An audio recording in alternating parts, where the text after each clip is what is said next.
I'm sure that they can hear you cough, but that's okay. We got Ryan Hodges on the line. Get ready. We're going to fire up here in just a quick second. Here we go.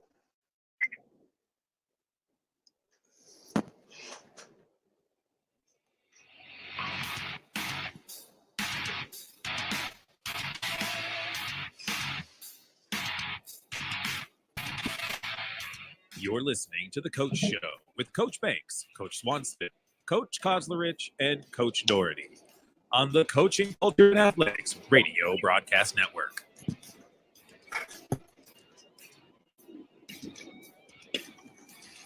Sit back and enjoy the show.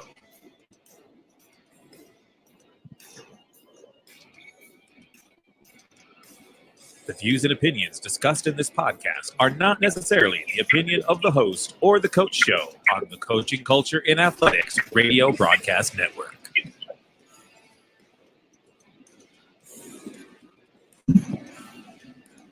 Let's get it done.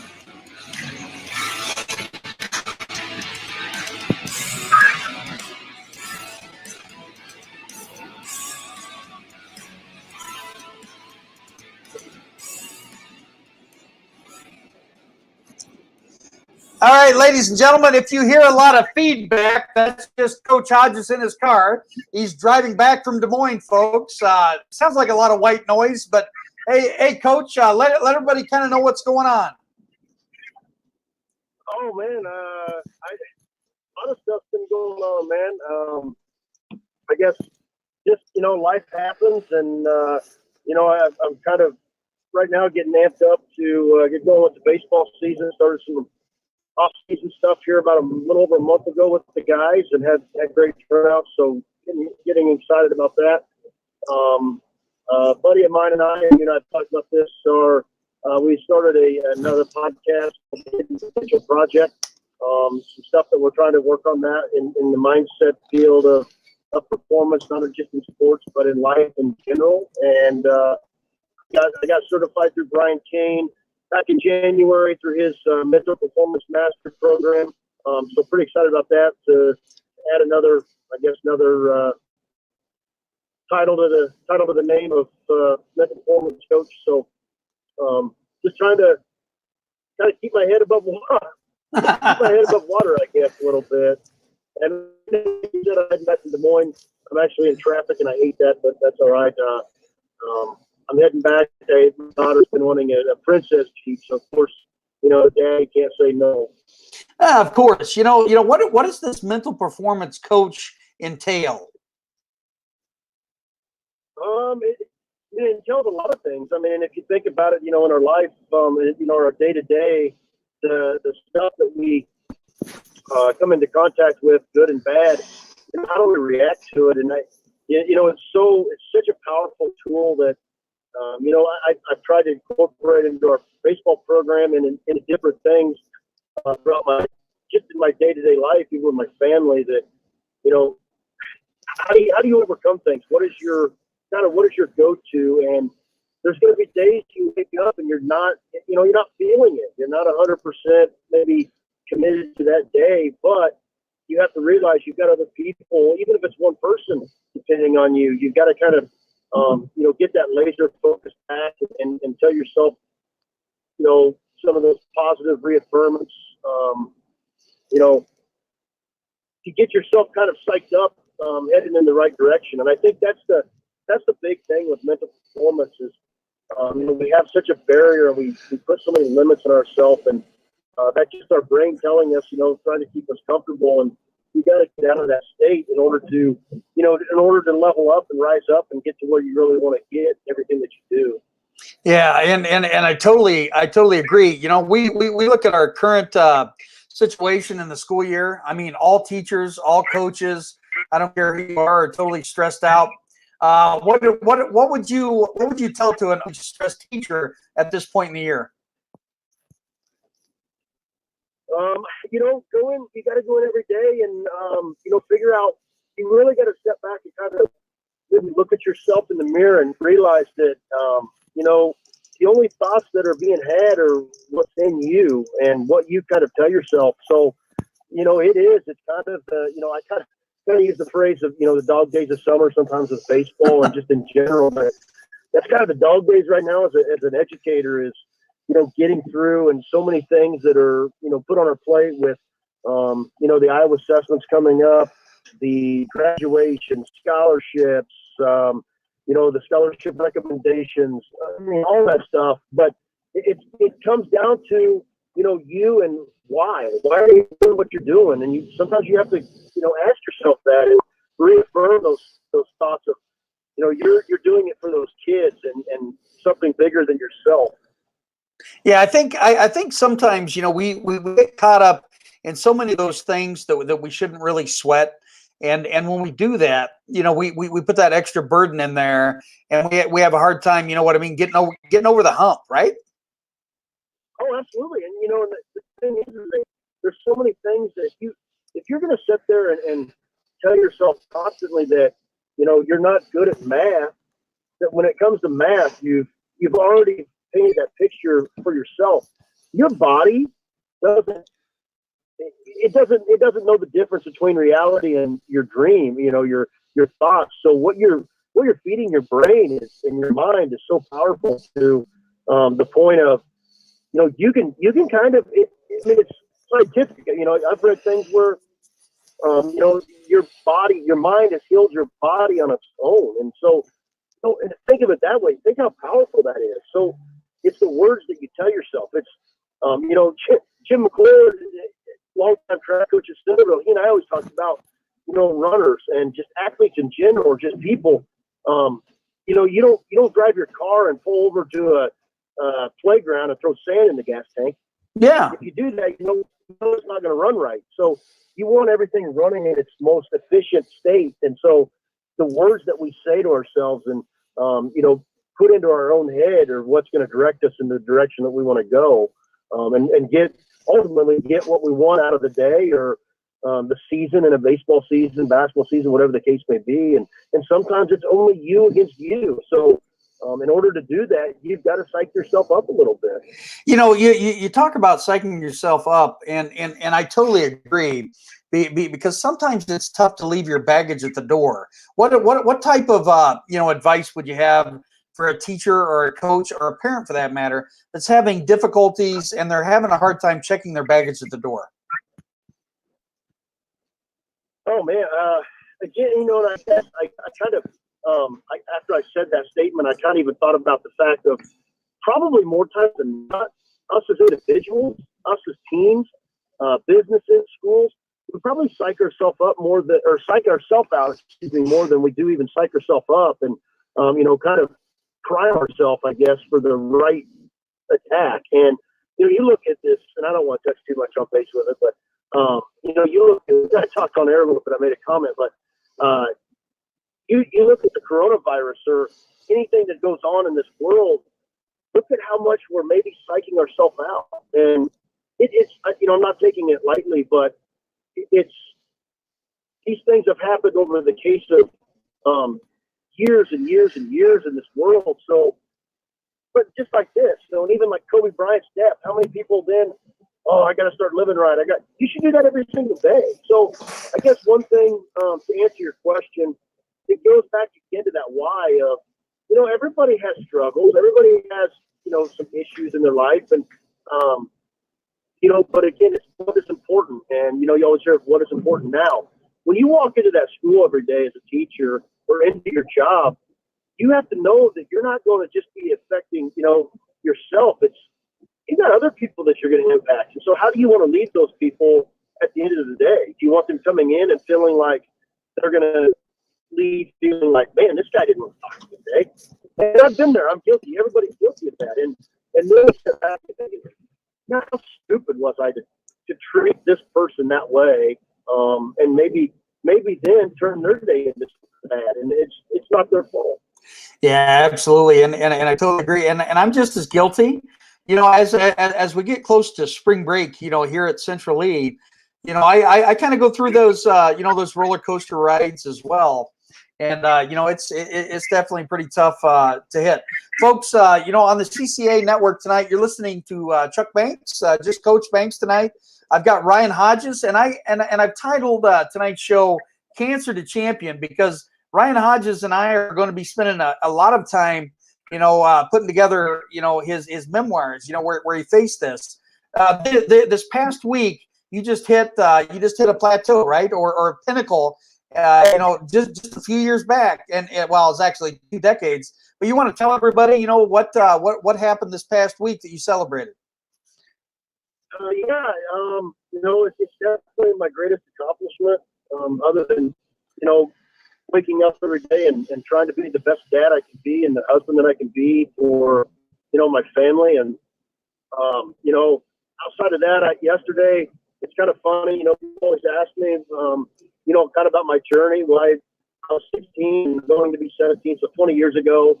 I'm still relatively young, Chuck. So, yeah. But 20 years goes by so fast. And, to reflect on that yesterday, March 10th, was the day I actually was told that I had cancer, that I had surgery, and was told that I had cancer.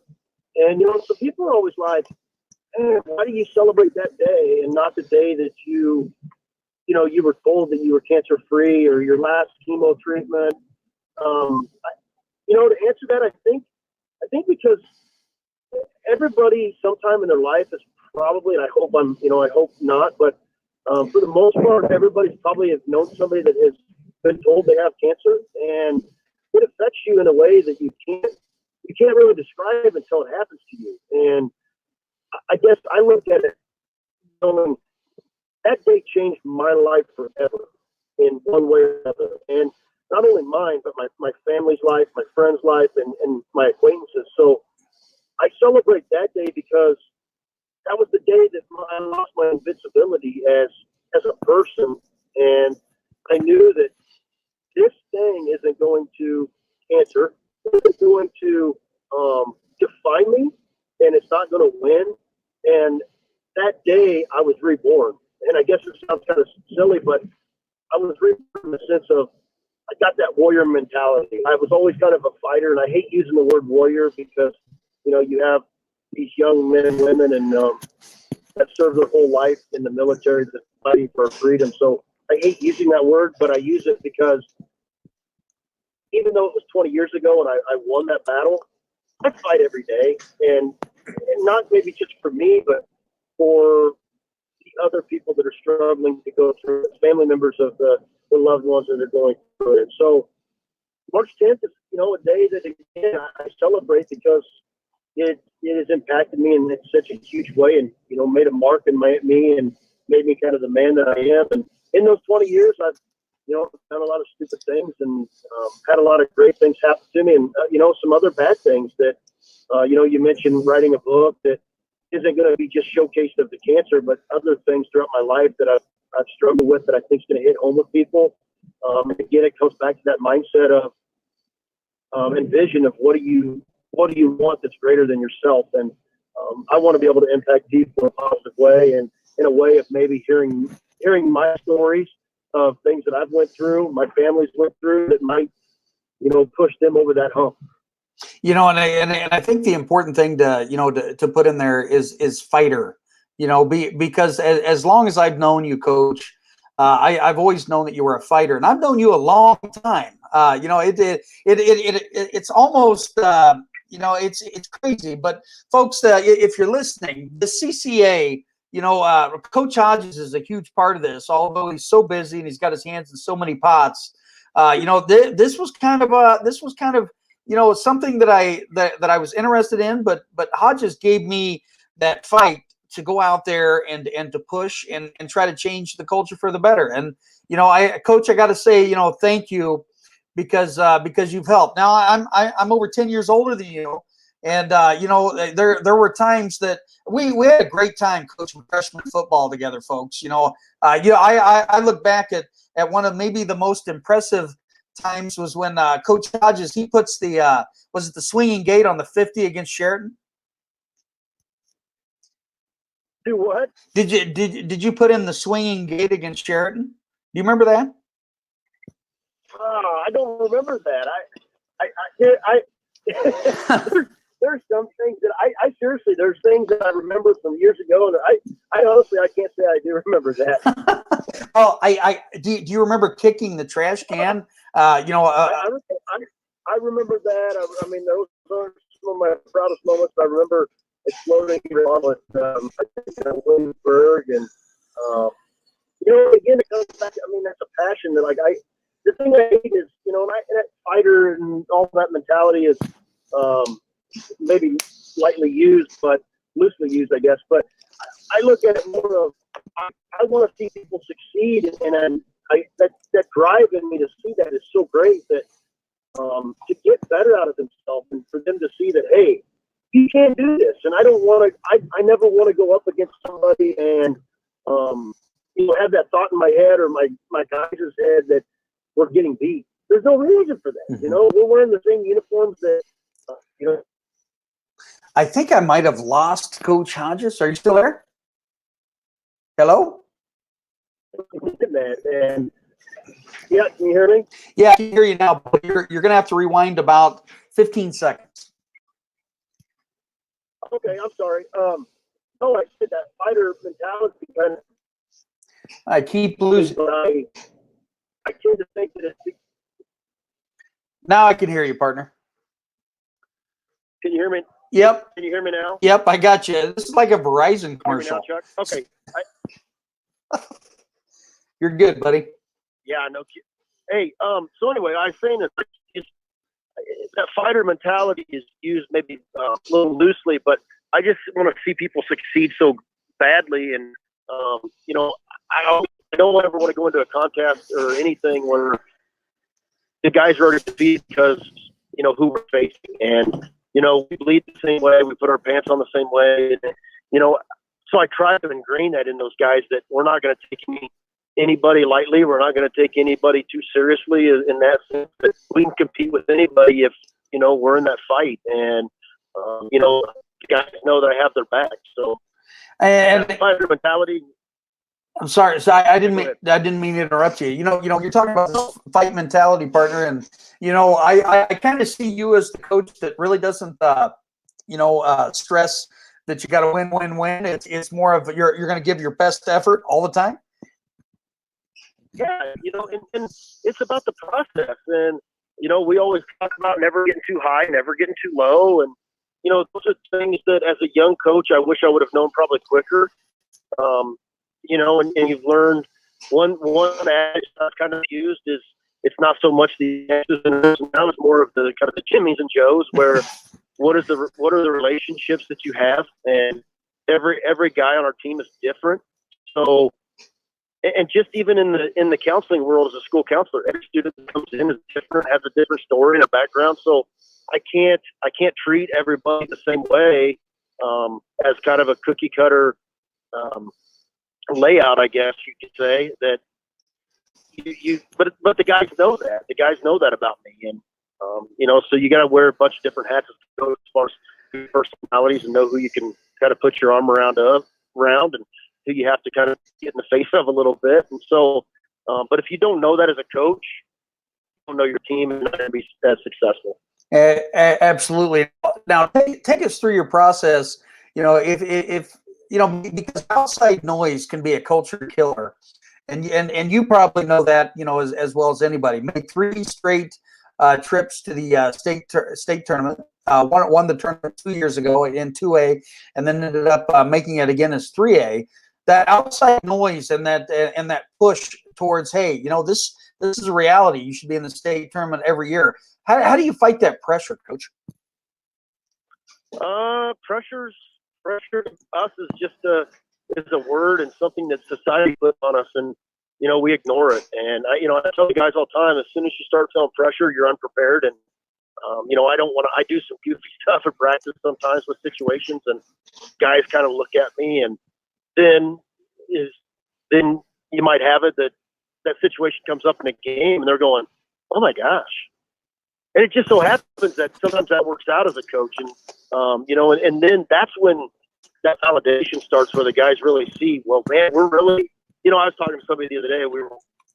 talking about tags at the bases. And I'm a firm believer in the fact that Tyson Beloma holding a tag on a guy in the state championship game against Regina back in 18 probably was maybe one of the, one of those moments that kind of tilted the scale our way. He left the tag on, the guy slid off the bag and he's out. And, that goes from a difference from a guy hitting a ball to the gap, scoring a run, to now you have nobody in scoring position. So just those little things that we, go over. So it's just being prepared. And yeah, you're right. The outside noise gets to a lot of people, but if you trust in your work and the process and know you're going to lose games and you're going to get embarrassed sometimes, and you're going to come out on top big sometimes, still you shouldn't have.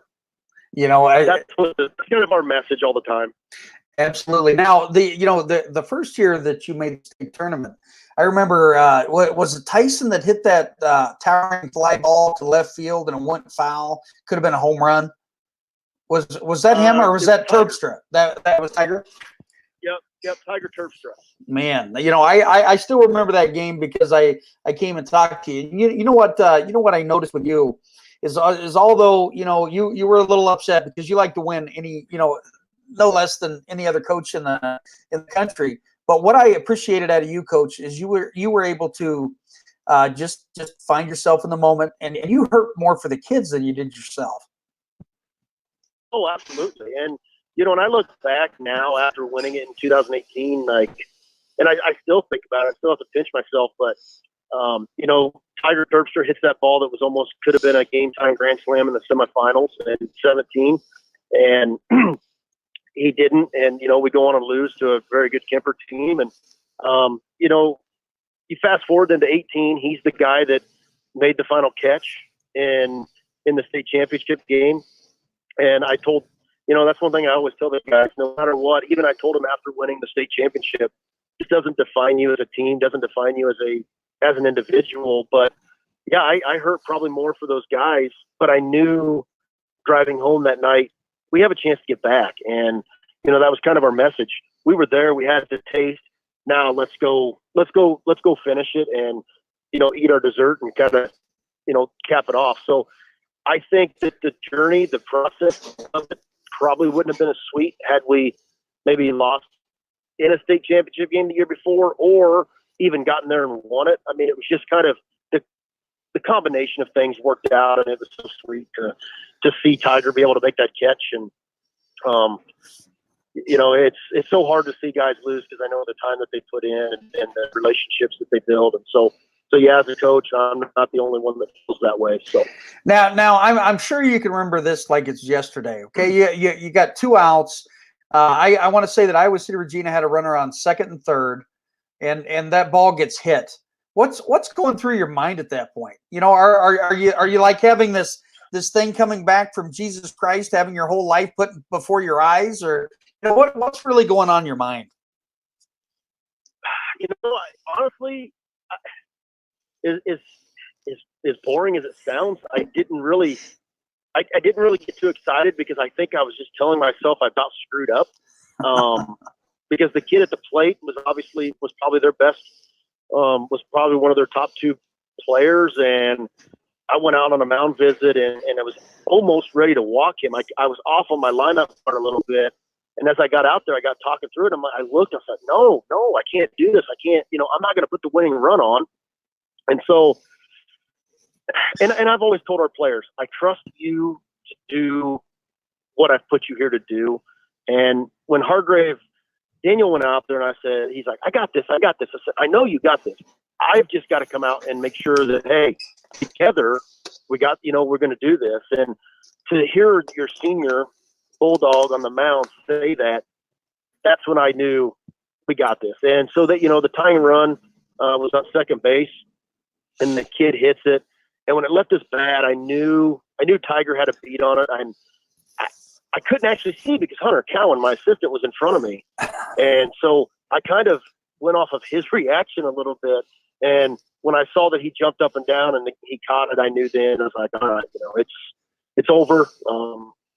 And it was kind of I'd been there so many times, Josh, and it's kind of crazy to think that I've been in there so many times in that game by visualizing the the good, the bad as a coach, as a player, never made it as a player, but it was kind of a surreal, wow, what do I do now? Kind of a moment. You're happy, obviously, and so excited, but at the same time, it's kind of but that's the part I love about just the vision and the mindset of a person, that if you could put yourself there, you're at kind of a calm. You say the calm. Would you say that the winning that state championship was probably the fourth or fifth best thing in your life? Oh, it was by far the best thing in my career, as a professional. And, and I was going to say, too, I actually just said this the other day. There's a video that one of the moms, Holly Oden, put on called Big Red Stars on YouTube. That is and there was a lot of spiritual stuff that went on, too, throughout our course of our season, with some things that went on. And I'll probably get into more in the book. But, I look at I happened to see this video. I was watching it. My kids love to watch it. And, and don't get me wrong, I love watching it. It brings tears to my eyes because of everything that we went through as a team. But I was walking up to the press row to do my final interview, and I wasn't smiling. and I look back at that, and I'm like, why? Like, the job was done. But, I look back, and I'm thinking, I still have to keep that face. And I didn't want to celebrate yet because I didn't get to fully celebrate with my guys. And, and I think about that, and I think that's why. I really do. But, yeah, to answer your question, it's definitely obviously the birth of my two children is number one and foremost. And, in my personal life, other than beating cancer, because if I wouldn't have done that, I wouldn't be here to celebrate those joys with my kids. And then, winning a state championship. It's unbelievable. It's a feeling that I don't think it ever goes away. And I'm continuing, you want to chase another one, and the next one's going to be just as sweet. Absolutely. And you go to that point where you guys are playing in the regional finals for a 3A berth. And you're playing in hostile territory, and I don't think that your last year's team was loaded, by the way, and it was a great team. I don't think that they got a lot of credit in comparison to the team that you ended up playing up there. But how are what was the difference between like winning that regional game and your state championship game? Oh man, and not to take anything away from every team every year, but honestly, I tell people this all the time, and I think that my coaches would attest to this. Probably, and and again, it's so much is out of my hands. But if you had to mark one of my best coaching, which was last year, just the fact that you lost 4 seniors, you're coming off of a state tournament, you go up a class. We had a big injury with Merrick Matthews late in the season that, shuffled some things around in the lineup and had guys somewhat out of position. That to me was probably my greatest coaching year, just because I didn't win any awards, and that's fine with me. But the guys never gave up, and the guys trusted in each other. And I think that goes back to that culture we've built that, we do it for each other. And so, I was just happy to get back. It's silly to say, but just to get back, I knew we were going to run into a buzzsaw, and our guys competed. And, again, we were a little short-staffed pitching-wise with Merrick being out. But, again, Brady competed, and all of our guys competed, and we're there. And our guys constantly talk about just getting back. I mean, that's kind of our expectation now. Absolutely. Now, this question will probably hit you in the feels a little bit more than the previous questions, Coach. And this one's pretty good. Do you feel, other than God, baseball saved your life when you're talking about fighting through cancer so you could go and play ball? Correct? Oh, absolutely. And I actually was just telling this story the other day. Telling this the other day to another teacher. In a staff meeting, we have a time during our PD days where we have headwinds, tailwinds. Headwinds are obviously things that we, maybe be struggling with right now, either professionally, personally, whatever. And the tailwinds being those things that kind of you're joyous about, and the good things happen, and the successes. And I even told him, I was like, people may think this is stupid and silly and whatever, but baseball saved my life, and I say that because had I not been catching and having discomfort because of the protective cup as I was a catcher, and then getting hit in that region, I probably wouldn't have. I may have not went to the doctor as soon as I did, and the way that it progresses so rapidly, I might have been a few months away from nothing being able to be done to be treated, and may not have been here. So obviously, God has I give all glory to Him and that, and the power that He's given me the strength to endure that. But absolutely, man, baseball holds me. I don't hold it, and it's such maybe a cliche, but when it's time for me to take the uniform off, I'm going to be at peace with it, and just know that the ride that game has given me with friendships and the ups and downs, and just again saving my life I owe so much to the game of baseball. Yeah, and again, folks, here on CCA tonight, you're listening to Ryan Hodges. And he's got a wonderful story, and we're going to have that book written, relatively quick here, and you're not going to want to miss it. Cancer to Champion, and and not to mention, I can say that Coach Hodges is one of my best friends. And basically on the planet when you talk about fellow coaches, and being able to enjoy the ride with him, a little bit when I was on the football staff there in Centerville. Now, Ryan, here before we get to the end, let's talk a little bit about this podcast. Let's talk about your partner, and let's talk about what we have coming other than this book, sometime soon here. A longtime buddy of mine and I, RC newcomer, he's from Moulton too. He's a fellow school counselor and actually got out of that position here this past year. Just realized that it wasn't really his calling, I guess. And he and I he's been through a lot, and maybe not health wise, but personally, he's been through a lot of things that could have deterred him from doing some of the things that he's done. And he's a very intelligent guy, and he's kind of like that little brother to me. Excuse me. And so we started this thing called the Hidden Potential Project. And I guess the reason behind it is just the fact that we all have a potential inside of us. It's just a matter of tapping into it. So to now do the podcast, and again, life has kind of happened, so it's tough to, with a family and him not having a family, to kind of get in tune with things, but we're starting to get better with it.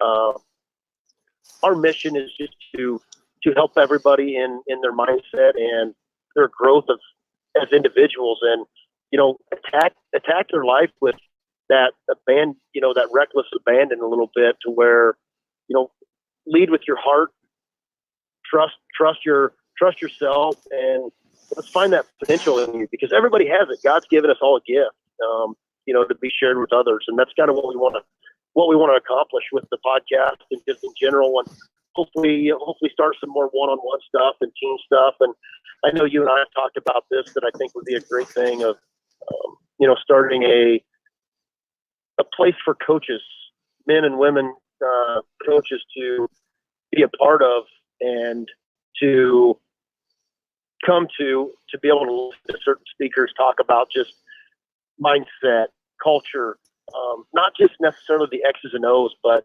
just to build us as people, to lead the people that we're going to be in contact with for years to come, because the coach has such a great impact on their athletes at any level. And if we believe in them, we're going to get something out of them. And there's been so many horror stories of coaches that of athletes, or just individuals in general, that have quit playing certain sports, or quit band, or quit school because somebody doesn't believe in them.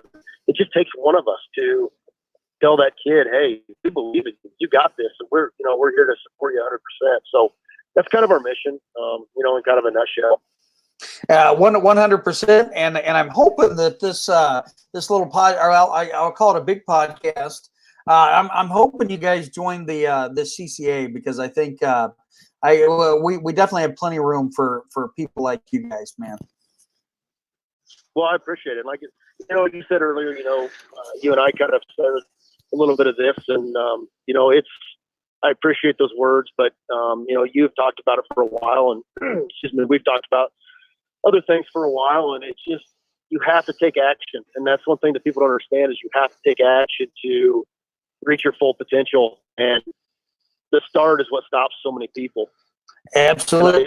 I applaud you for continuing this on, and I know you've had some awesome guests that I would love to meet sometime, and just in all realms. And I'm glad you don't just pigeonhole yourself to football or one specific sport. You can learn something from everybody. 100%, man. And it's about developing that character, and to bring back the passion, bring back the love, and to be able to share that, you know what I mean, out there, and hopefully we help a coach out, or help a parent out, or a community member, or whatever. But Coach Hodges, I appreciate you coming on tonight, brother. And until we meet again, man. Absolutely, I appreciate it, man. I really do, and I appreciate all of your followers, and our CNI's followers, and like I said, I hope to get this book soon with you, and I thank you for taking your time to do that with me. And again, it's not about me, but I hope to make an impact, even just on one person. And anybody listening, follow me at Instagram at I believe it's Ryan Hodges _11 and HossHog11. I think it's HossHog. Maybe on Twitter. I can't remember all that. I'm more of an Instagram now, but I would appreciate follows and any feedback, and just reach out. Absolutely. Well, all right, everybody. We'll see you Sunday night. And we have Andy Curtis. We're going to be talking a little bit about military style self-defense. You're going to want to check it out. It's quite a bit different than our normal show, but Andy Curtis will definitely be there, and it's going to be a lot of fun. Well, we'll talk to you all later. Let's get it done, folks. Bring on that good culture.